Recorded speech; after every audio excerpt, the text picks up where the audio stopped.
आणि तोफांच्या गडगडाटात झालाय। आगीशी खेळणारी माणसं आम्ही, पाण्याला भिवून पळणार नाही याची साक्ष देणारा हा दसरा मेळावा आहे। महाराष्ट्राचं कुलदैवत छत्रपती शिवाजी महाराज, वंदनीय हिंदुहृदय सम्राट शिवसेना प्रमुख बाळासाहेब ठाकरे, आदरणीय पक्षप्रमुख उद्धवजी ठाकरे, युवासेना प्रमुख आदित्यजी ठाकरे, मंचावर उपस्थित शिवसेनेचे सर्व नेते, उपनेते आणि गेली 58 वर्ष शिवसेनेसाठी प्रत्यक्ष आपलं योगदान देणारे तमाम शिवसैनिक। महाराष्ट्र मराठी मानांचा, मावळ मातीचा महाराष्ट्र, भक्तीच्या ऐलतिराचा, शक्तीच्या पैलतिराचा महाराष्ट्र, माती धुमसणाऱ्या तेजोमय रक्तीला कुमकुम करंडकाचा महाराष्ट्र, गरजा महाराष्ट्र माझा मनत स्वाभिमानी मराठ्यांचा अभिमान, ज्वलंतानी जिवंत ठेवणाऱ्या जगदंबा पोत उरात गुण घोंगावणाऱ्या वादळाचा माझ्या शिवरायांचा महाराष्ट्र। पण हाच महाराष्ट्र लुटण्याची, मुंबई काबीज करण्याची, महाराष्ट्राला खिळखिळ करण्याची दिवा स्वप्न अनेकांनी बघितली।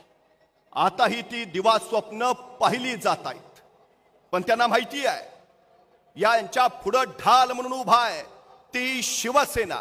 आणि यांना कळून चुकलं, जोपर्यंत शिवसेना नावाचा अडथळा दूर करत नाही, जोपर्यंत उद्धवजी ठाकरे यांना मुख्यमंत्री पदावरून बाजूला सारत नाही, तोपर्यंत आपले मनसुबे पूर्णत्वाला जाणार नाहीत। आणि म्हणूनच त्यांनी डाव आखला, डाव साधला। दिल्ली पुढे मुजरे करणारे हुजरे इथं तयार झाले आणि शिवसेना फोडली गेली।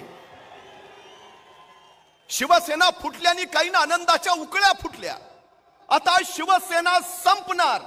अरे हट, शिवसेना संपत नसते, शिवसेना संपवत असते। शिवसेना संपवणारे संपले, पण महाराष्ट्र द्रोह्यांना गाडून उद्धवजींच्या नेतृत्वाखाली ही शिवसेना मजबूतीने तशीच उभा आहे। हे तेच मैदान आहे, ही तीच शिवसेना आहे आणि हा तोच दसरा मेळावा आहे। आणि महाराष्ट्र द्रोही रावणाचं दहन करणारे हे तेच शिवसैनिक आहेत। पण हे सगळं करून तुम्ही साधलं तरी काय? बेदिली, फसवणूक, विश्वासघात, उन्माद, अहंकार, माज याला पुरता ऊत आला। अवघ्या राजकारणाचा तुम्ही चिखल केला। नैतिक मूल्य, ध्येय, धोरण, विचार, तत्व सगळी वाऱ्यावर उडून गेली। सत्ता आणि मत्ता एवढंच अंतिम ध्येय झालं। राज्य व्यवस्थेच्या पायाशी नैतिक मूल्यांचं अधिष्ठान असावं लागतं। राज्य व्यवस्थेच्या पायाशी सत्य, न्याय, विश्वास आणि शिव ही नैतिक मूल्य जर नसतील तर ती व्यवस्था न राहता तो जंगलचा कायदा होतो आणि तिथं नागरिक नव्हे तर गुलाम तयार होतात। आमचा प्रवास त्या दिशेने चाललाय। सत्तेच्या सामर्थ्यानं सर्वसामान्यांचे कान इथं आता पिळले जात आहेत। इथं झालं काय? नुसत्या योजना फुगल्या, पण विकास कुठे आहे? तुम्ही 1500 रुपये खात्यावर जमा केले, पण जगणं महाग करणारी महागाई कमी करू शकलात? पुरोगामी म्हणवल्या जाणाऱ्या महाराष्ट्रामध्ये आज लाडकी बहीण योजनेची नुसती जाहिरातबाजी चालू आहे। इव्हेंटवर कोट्यावधी रुपये खर्च केला जातोय।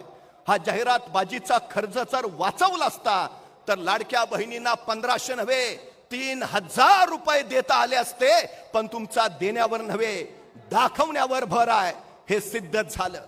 महाराष्ट्रात 83 लाख मुली शिक्षण प्रवाहाच्या बाहेर फेकल्या गेल्या, पण यांना त्यांचं काही नाही। खरं तर NCRBच्या अहवालानुसार गेल्या वर्षात तब्बल 47,000 महिला अत्याचाराचे गुन्हे दाखल झाले। बदलापूर, बोपदेव घाट, नागपूर, कोल्हापूर, नवी मुंबई वृत्तपत्रात रोज महिला अत्याचाराच्या बातम्या। जगातला पहिला सर्जिकल स्ट्राईक छत्रपती शिवाजी महाराजांनी केला। शाहिस्ताखानाची बोटं छटली आणि वाऱ्यासारखे आलेले महाराज तीरासारखे निघाले। काही वेळानंतर लाल महालातला गोंधळ संपला आणि शाहिस्ताखानाची बेगम धावत धावत शाहिस्ताखानाकडे आली। हुजूर, हमारी बेटी गायब है, हमारी बेटी गायब है। आणि त्यावेळी शाहिस्ताखान तिला म्हणाला, शिवाजी राजांची माणसं आपल्या पोरीला पळवणार नाहीतच, पण जर चुकून तसं काही घडलं असेल तर बेफिक्र रहा, शिवाजी राजे पोटच्या लेकीसारखीच तिची काळजी घेतील. हे महाराष्ट्राचं चारित्र्य आहे. पण सत्ताधारी आमदार आणि मंत्रीच महिलांबद्दल अपशब्द उच्चारत असतील तर या सरकारकडून अपेक्षा तरी काय बाळगायच्या, हा सगळ्यात महत्वाचा प्रश्न आहे. गेल्या काही वर्षात महाराष्ट्रातल्या तब्बल 25,000हून अधिक महिला आणि मुली गायब झाल्या. पण यांना काही सोयर सुतक नाही, काही सोयर सुतक नाही. किसान सन्मान निधीचे 6,000 तुम्ही दिले खरे, पण महाराष्ट्रातल्या शेतकऱ्यांच्या आत्महत्या कमी झाल्या. 3 महिन्यात 517 शेतकऱ्यांनी आत्महत्या केल्या. रोज 6 ते 7 शेतकरी महाराष्ट्रातले आत्महत्या करताय. उद्धवजी ठाकरे मुख्यमंत्री होते, त्यांनी पहिल्या मंत्रिमंडळ बैठकीत विना शर्त 2 लाख रुपयांची कर्जमुक्ती केली.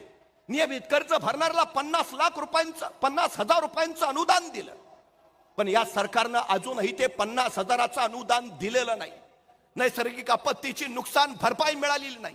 1 रुपयात पीक विम्याचे ढोल वाजवले गेले खरे, पण पीक विमा सुद्धा शेतकऱ्यांपर्यंत पोहोचला नाही. परवा एका शेतकऱ्यानं जिल्हा पोलीस अधीक्षकांकडे अर्ज केला, मला पीक विम्याचे पैसे मिळालेत, ते पैसे घरी न्यायला मला पोलीस संरक्षण हवंय. त्या पोलीस अधीक्षकानं आश्चर्याने विचारलं, किती पैसे मिळालेत? आणि तो शेतकरी म्हणाला, 27 रुपये. आमच्या शेतकऱ्यांची या सरकारनं अक्षरशः चेष्टा चालवली आहे. ही सगळ्यात मोठी वस्तुस्थिती आहे. इथल्या तरुणांचं काय आहे आज परिस्थिती? काय आहे इथली? महाराष्ट्रात 42% तरुण पूर्ण बेरोजगार आहेत. परवा पोलीस भरती निघाली, जागा 6,000, अर्ज झाले 7 लाख. 3 विभागाच्या भरत्या निघाल्या, जागा 23,000, अर्ज झाले 35 लाख. एक तरुण एका चौकात उभा राहून तावानं सांगत होता, हे सरकारनं महागाई वाढवली, या सरकारनं बेरोजगारी आणली, हे सरकार काही कामाचं नाही, हे सरकार बिनकामाचं. बघता बघता पोलीस आले, त्या तरुणाला धरून नेलं. आणि त्या तरुणानं पोलीस स्टेशन मध्ये गेल्यावर विचारलं, मला इथं का धरून आणलंय? तसे ते पोलीस म्हणाले, तुम्ही सरकारच्या विरोधात बोलताय. तसा तो तरुण म्हटला, अहो मी आपल्या सरकारबद्दल बोलत नव्हतो, मी पाकिस्तान सरकारबद्दल बोलत होतो. तसे ते पोलीस इन्स्पेक्टर म्हटले, आम्ही काय तुला वेडे वाटलो का? आम्हाला माहित नाही का कुठलं सरकार बिनकामाचं आहे ते?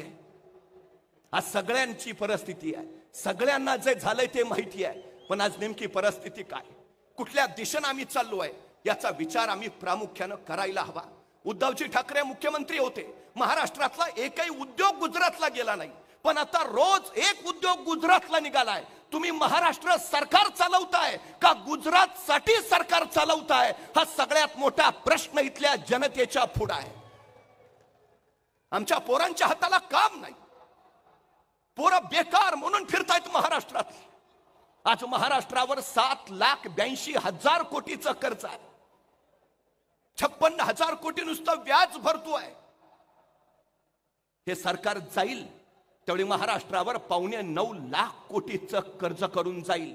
महाराष्ट्रातल्या प्रत्येक व्यक्तीच्या डोक्यावर या सरकारनं 65,000 रुपयांचं कर्ज करून ठेवलंय. मग कर्ज झालेले हे कर्जबाजारी तरुण चाकरी करायला काय गुजरातला जातील का? पुन्हा आमच्या वाट्याला मुंबई तुमची तर भांडी घासा आमची. अरे यासाठी 105 हुतात्म्यांनी बलिदान देऊन संयुक्त महाराष्ट्र मिळवला का? पण या सरकारनं हा महाराष्ट्र भावनिक दृष्ट्या आणि सामाजिक दृष्ट्या संयुक्त ठेवलाय कुठं?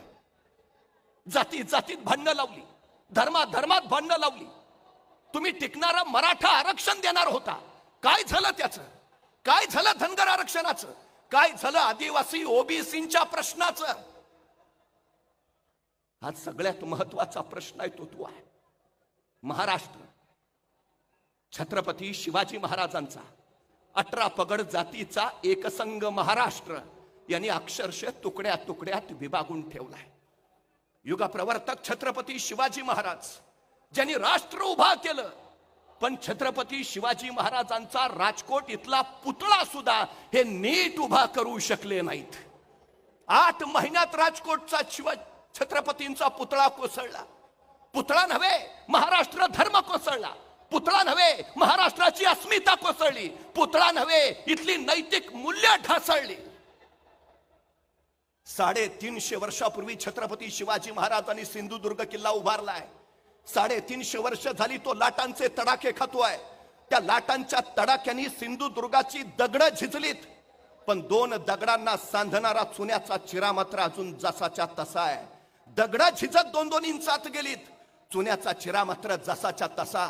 मी निष्ठा त्या चुन्याच्या चिऱ्याला मानतो. दगडं झिजतील पण निष्ठा नाही. त्या निष्ठेनं आता महाराष्ट्र धर्मासाठी उभा राहायचा आहे.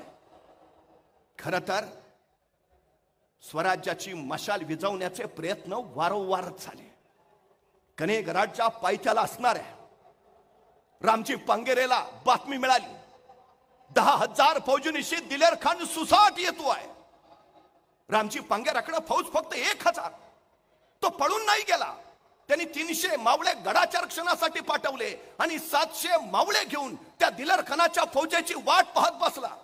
हा दिलेर खान ज्यांनी रयतेचे हाल केले आणि बघता बघता रामजीच्या तळपायाची आग मस्तकाला गेली, मस्तकाची शिर तडाडली आणि अंगातली बाराबंदी फाडून तो आपल्या मावळ्यांच्या पुढे उभा राहिला आणि कडाडला, मर्दानो या खानाशी झुंजायचा आहे. जे जातीचे असतील ते येतील, जे जातीचे नसतील ते जातील. जो लढेल त्याला सोन्याची कडी आणि जो पळेल त्याला चोळी बांगडी. आणि हर हर महादेवचा जयघोष झाला. त्या 10,000 फौजेवर 700 मराठा तुटून पडला. शिमग्यात हलकी कडाडावी अशा मराठ्यांच्या तलवारी कडाडल्या, टिपरी घुमावी असे मराठे घुमले. तो आवेश आणि तो जोश 700 मराठ्यांपुढे ते 10,000 मोगल हतबल झाले, झुकले, नमले, पाठीला पाय लावून पळत सुटले. आपण किती आहोत हे महत्वाचं नाही, आपण कोण आहोत हे महत्वाचं आहे. आपण महाराष्ट्राचे भाग आहोत. आपण हिंदू हृदय सम्राट शिवसेना प्रमुख बाळासाहेब ठाकरेंचे वाहक आहोत. आपण उद्धवजी ठाकरेंचे वाहक आहोत.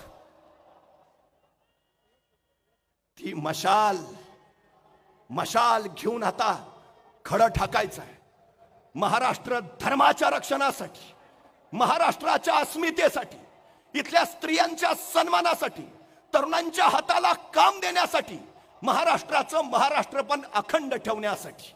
ती मशाल जी छत्रपती शिवाजी महाराजांनी स्वराज्याचा अग्निहोत्र पेटवण्यासाठी हाती घेतली, ती मशाल जी आई जगदंबे पुढे महाराष्ट्र धर्माचं साकडं घातलं, ती मशाल जिथल्या मायमाऊलीच्या पावित्र्याचा अग्नी घेऊन धगधगते आहे.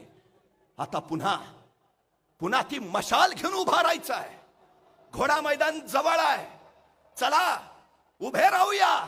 उद्धवजी ठाकरेंच्या नेतृत्वात महाराष्ट्राच्या विधान भवनावर पुन्हा भगवा फडकूया. बोला छत्रपती शिवाजी महाराज की.